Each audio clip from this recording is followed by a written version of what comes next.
প্রত্যেক মানুষের জীবনে একটা প্রথম প্রেম বলে বস্তু থাকে। কেউ সেই প্রথম প্রেমকে পায় এবং কেউ সেই প্রথম প্রেমকে পায় না।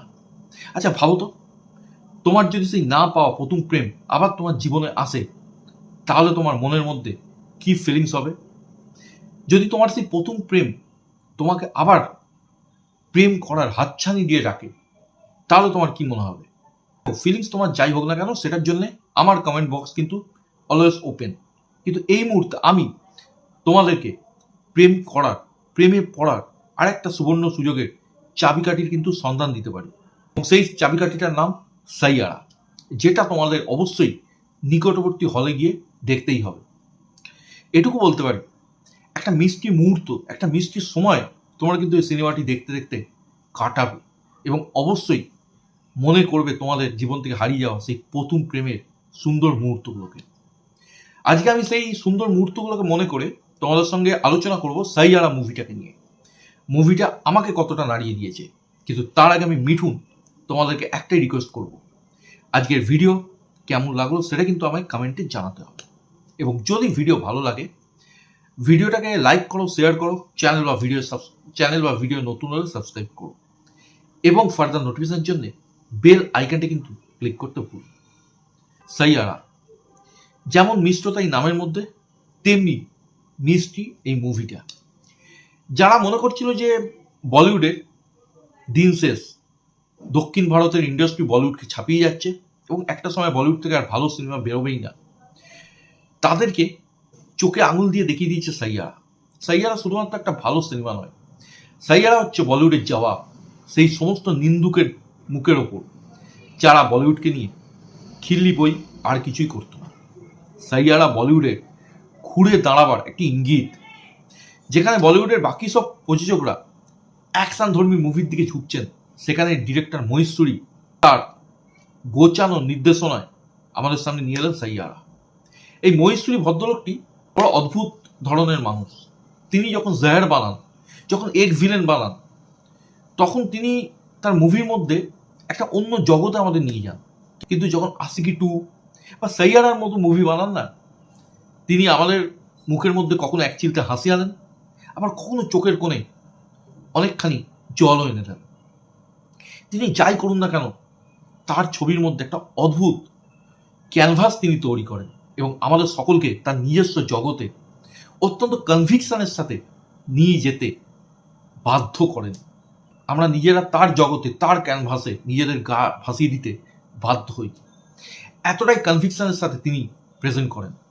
তার মুভিতে হয়তো কোনো স্টার থাকে না, কারণ তার মুভির গল্প, তার কনভিকশন ইটসেলফ একটা স্টার, এবং সাইয়ারার ক্ষেত্রেও সেটাই হয়েছে।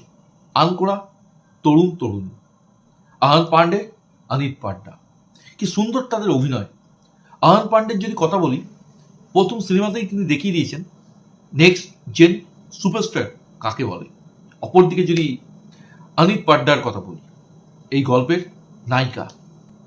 শেষ বলিউডের তরফ থেকে ঠিকঠাক নায়িকা আমি কবে দেখেছি আমার কিন্তু একটু কষ্ট করে মনে করতে হবে। অন্তত এটুকু আমি বলতে পারি, এতদিনে বলিউড একটা সুন্দর গোছানো একটা নায়িকা আমাদের সামনে নিয়ে এলো, যাকে দেখে কোনো প্লাস্টিক সার্জারি, কোনো রোল মডেল মনে হবে না, যে আমাদের মনে করাবে পাশের বাড়ির একটা মিষ্টি মেয়ের কথা। অভিনয়ের যদি কথা বলি, এই নবগত জুটি ফাটিয়ে অভিনয় করেছে। তারা বুঝিয়ে দিয়েছেন অভিনয় করার জন্যে কোনো রকম বাবা কাকা, কোনো রকম নেপোটিজমের ধার কিন্তু না ধারলেও চলবে। অভিনয় তো একটা বিশেষ গুণ, যেটা আসে ভেতর থেকে, এবং সেটাই কিন্তু মুভির পড়তে পড়তে এরা বুঝিয়ে দিয়েছে। এবং একটা সময় এই ছবির হিরোইন কিন্তু ছবির নবাগত নায়ককেও ছাপিয়ে গেছে। তো ওভারঅল অ্যাক্টিং নিয়ে কিন্তু কোনো কথা হবে না বস। গল্পের যদি কথা বলি, তাহলে না, গল্প সম্বন্ধে এখানে আমি কোনো রকম কিছু বিস্তারিত আলোচনা করব না, কারণ আমি চাই এই ধরনের সুন্দর মুভির সাক্ষী তোমরা প্রত্যেকেই হয়ে যাও। তবে খুব চেনা ছকে কনভিকশনের সাথে মহেশ্বরী আমাদেরকে একটা সুন্দর গল্প উপহার দিয়েছেন, যেটা কোনো দক্ষিণের মুভির থেকে ধার করা নয়, আমাদের নিজের ঘরোয়া হিন্দি মুভির নিজস্ব চেনা ছকের গল্প। গল্পের মধ্যে একটা বিশেষ রোগের কথা উল্লেখ করা আছে, যে রোগের শিকার অবশ্যই গল্পের হিরোইন অ্যালজাইমার। এই রোগের উপর ভিত্তি করে এর আগেও আমরা বলিউডে মুভি দেখেছি, এই মুহূর্তে আমার মনে পড়ছে ইউ মি অর হাম অথবা টলিউডের দিওয়ানা মুভিটা। কিন্তু এক্সিকিউশন, কনভিকশন এই মুভি একটা অন্য মাত্রায় নিয়ে যায়। চেনা গল্প, চেনা ছক, কিন্তু তবুও এনগেজ করতে অত্যন্ত সক্ষম হয়। নায়ক নায়িকার কথা তো বললাম, অভিনয়ের কথাও তো বললাম, কিন্তু বাদ বাকি অভিনেতাদের পারফরমেন্স সেটাও কিন্তু যথেষ্ট চমকপ্রদ। এক কথায় যদি বলি, একটা ভালো সিনেমার ক্ষেত্রে নায়ক নায়িকার যেমন অবদান থাকে, তেমনি সহ অভিনেতাদেরও কিন্তু কম অবদান থাকে না, এবং এই মুভিটি কিন্তু সেটাই প্রমাণ করে দিয়েছে। একটা রোমান্টিক মুভি যার মধ্যে কিন্তু অভিনয়ের গল্প ছাড়াও কিন্তু একটা বিশেষ জিনিস থাকে এবং থাকাটা বাধ্যতামূলক, সেটা হচ্ছে গান। এবং এই মুভিও কিন্তু তাতে একেবারে লেটার মার্কস পেয়ে কিন্তু পাস করে গেছে। প্রত্যেকটা গান শুনে এটাই মনে হবে সেই হারিয়ে যাওয়া বলিউড, সেই হারিয়ে যাওয়া মেলোডি আমরা সাইয়ারার মধ্যে অনেক দিন পর ফিরে পেলাম। কেউ কেউ কাহনা পেয়ারে বা আশিকি 2 এর সঙ্গে এটাকে কম্পেয়ার করছে, করতেই পারো, অন্তত মেলোডিতে কোনো অংশে কম নয় সাইয়ারা। বাদ বাকি রইল টেকনিক্যাল টিমের কাজ, সেটাও কিন্তু যথেষ্ট ভালো। ভিজুয়ালি এই মুভিটা দেখলে চোখ মন একেবারে শান্তি হয়ে যায়। ওভারঅল সাইয়ারা একটা গুড প্যাকেজ। এটা কখনো তোমাকে হাসাবে, কখনো কাঁদাবে, কিন্তু এটুকু আমি গ্যারান্টি দিচ্ছি, আমার ভিডিও দেখে তোমাদের ভালো লাগুক বা না লাগুক, সাইয়ারা দেখে কিন্তু তোমাদের মন ফুল টু স্যাটিসফাইড হয়ে যাবে। ওভারঅল ওয়াইআরএফ এর তরফ থেকে একটা ভালো সিনেমা পেলাম, যেটা বহুদিন সিনেমা প্রেমী দর্শকদের মনে গেঁথে থাকবে। আমি সাইয়ারা দেখে অত্যন্ত স্যাটিসফাইড, কিন্তু তার থেকেও বেশি খুশি মানুষের উদ্দীপনা দেখে। লাস্ট কোন বলিউডের মুভিকে ঘিরে মানুষের এত উদ্দীপনা, সেটা কিন্তু আমাকে এই মুহূর্তে মনে করতে একটু কষ্ট পেতে হচ্ছে। হ্যাঁ, অবশ্যই তর্কের খাতিরে তোমরা শাহরুখ খানের জওয়ান বা পাঠানের নাম নিতেই পারো, কিন্তু জওয়ান পাঠানের মতো এখানে কিন্তু কোনো ভারী ভারী কাম স্টার পাওয়ার নেই।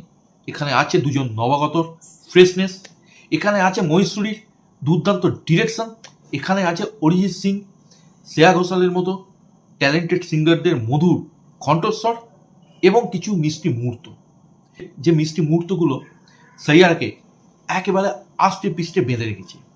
এক কথায় যদি বলি, সাইয়ারা যতটা প্লট ড্রিভেন মুভি, তার থেকেও কিন্তু মোমেন্টস ড্রিভেন মুভি এটা।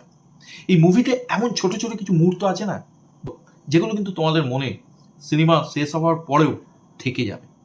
এই ছিল সাইয়ারা নিয়ে আমার ব্যক্তিগত এক্সপিরিয়েন্স। তোমরা যা সাইয়ারা দেখেছো তার জন্য আবারও বলছি, কমেন্ট বক্স কিন্তু খোলা আছে, আর যারা দেখোনি তারা কিন্তু আমাকে দেখে এসে অবশ্যই শেয়ার করো সাইয়ারা তোমাদের কতটা নাড়াতে পারলো। এবং সবশেষে আরেকটা রিকোয়েস্ট করবো, যারা চ্যানেল বা ভিডিও নতুন তারা অবশ্যই সাবস্ক্রাইব করো এবং ফার্দার নোটিফিকেশনের জন্য বেল আইকনটা ক্লিক করতে ভুলো না। Take care, bye by.